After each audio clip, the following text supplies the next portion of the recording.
Hey, thanks for making it to Veterans Info Tap. I'm glad you made it. Here's the headline on marca.com. I'm guessing that's how you say it. marca.com. The headline is VA disability rates. Can the VA take away 100 permanent and total disability? Now, we all kind of have our own answers to that, right? It's very nuanced. There's a bunch of different things, right? So fraud would be the biggest thing, right? So if there's fraud involved, of course, the VA can take it away.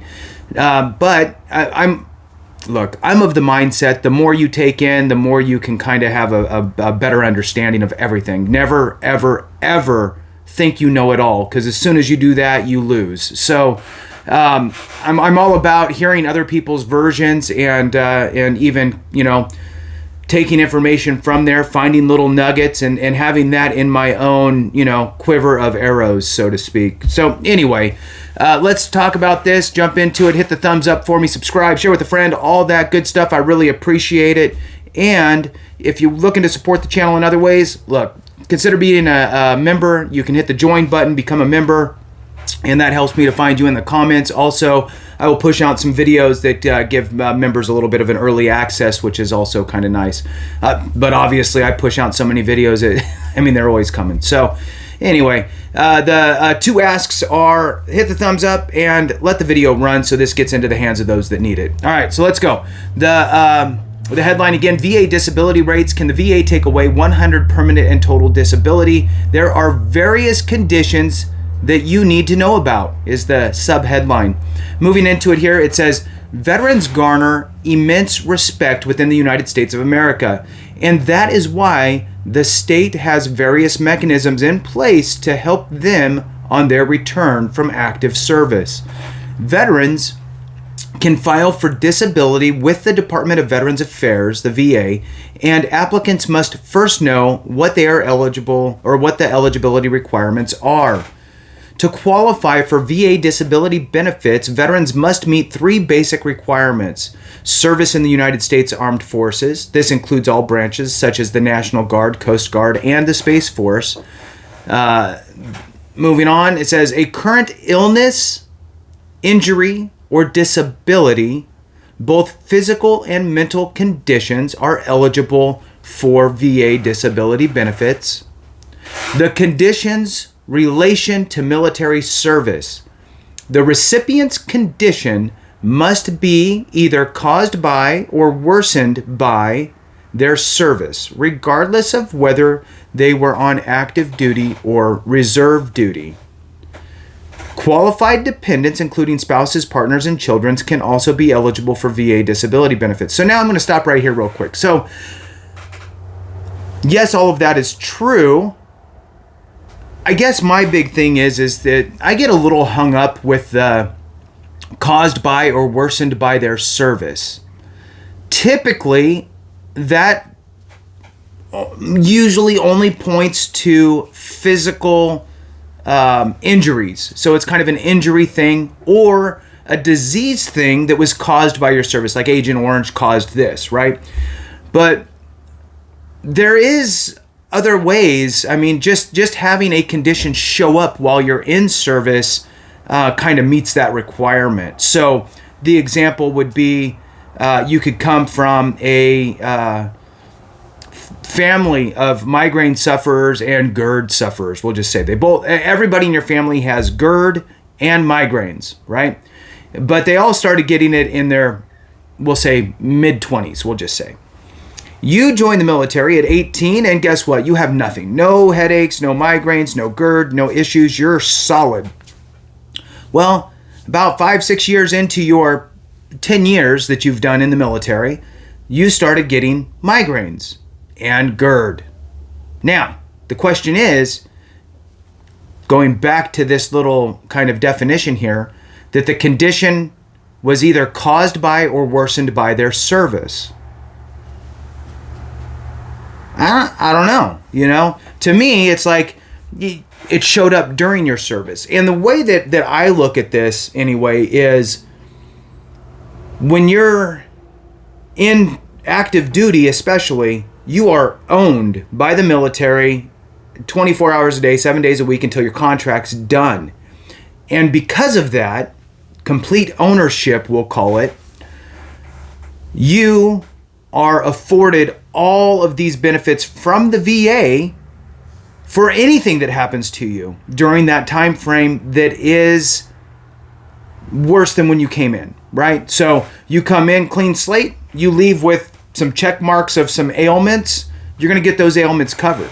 So I kind of get a little bit, I don't know, funny when things get a little narrow on the ability to obtain certain benefits.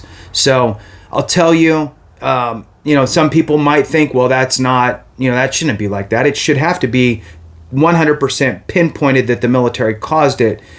And my kind of take on that is, look, you signed a dotted line, payable up till death, number one. Number two, you went anywhere and everywhere they told you to go. And yes, of course, that includes combat, but it also includes non-combat, right? It can include you had to go to Korea in the 2000s, right? You had to go to Korea in the 2000s, South Korea for a year and come back, but you didn't see any combat, right? But you went because you were told to. And oh, guess what? You got the worst pay out there. I guarantee anybody that, look, I don't care if you're in E1 or, in 08, it doesn't really matter, right? You were severely underpaid compared to your civilian counterpart. So a civilian doing the exact same job is paid quadruple what you were getting paid. So why?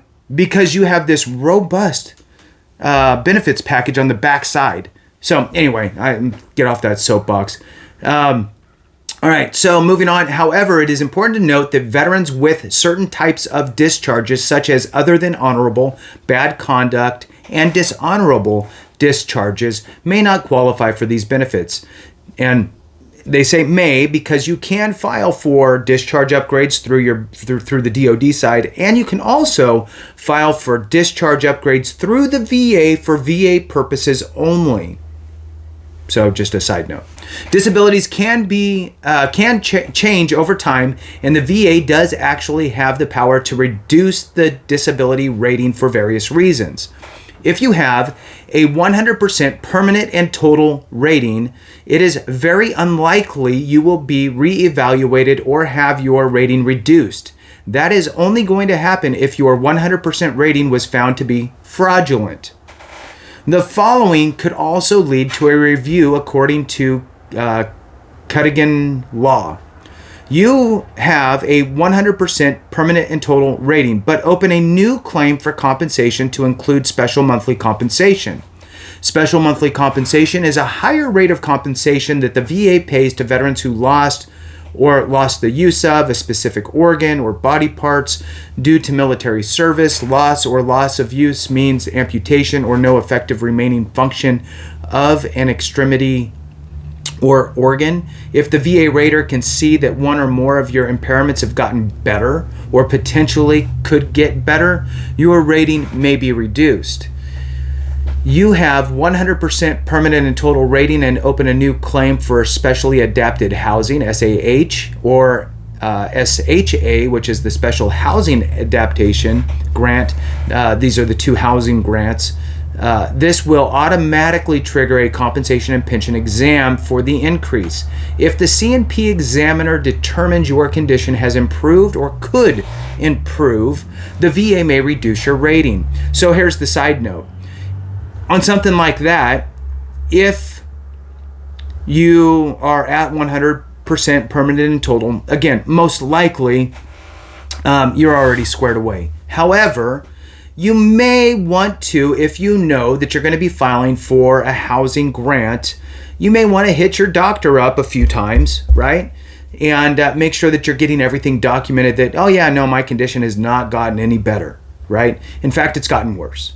Yep, oh, that condition is absolutely worse, or whatever, right? Go in there and get some fresh notes in the system. If a VA quality review finds a clear and unmistakable error, a CUE, for the original 100% permanent and total rating, your rating could be reduced. So this is on their side where they messed up and somehow, gave you a 60% for something when it should have been a 10%, fat-fingered something, and they go through your file and notice it. Obviously, they're going to fix it. Now, there is one kind of caveat to that, to my understanding, and that's the 20-year rule, that once 20 years has surpassed, even if they found a mistake that they made on their side, they'll leave it alone because it's been 20 years. All right, so moving on. While CUE motions are often requested by veterans, because it's usually the other way around, that you're saying that the VA missed something that would have put you in a better position. So most often, a Q is requested, typically as a last resort, from the veteran. So it says, while Q motions are often requested by veterans to get the VA to reevaluate and approve benefits or increase their rating, they can also be used by the VA to reduce or deny individual disability benefits. And that concludes this article.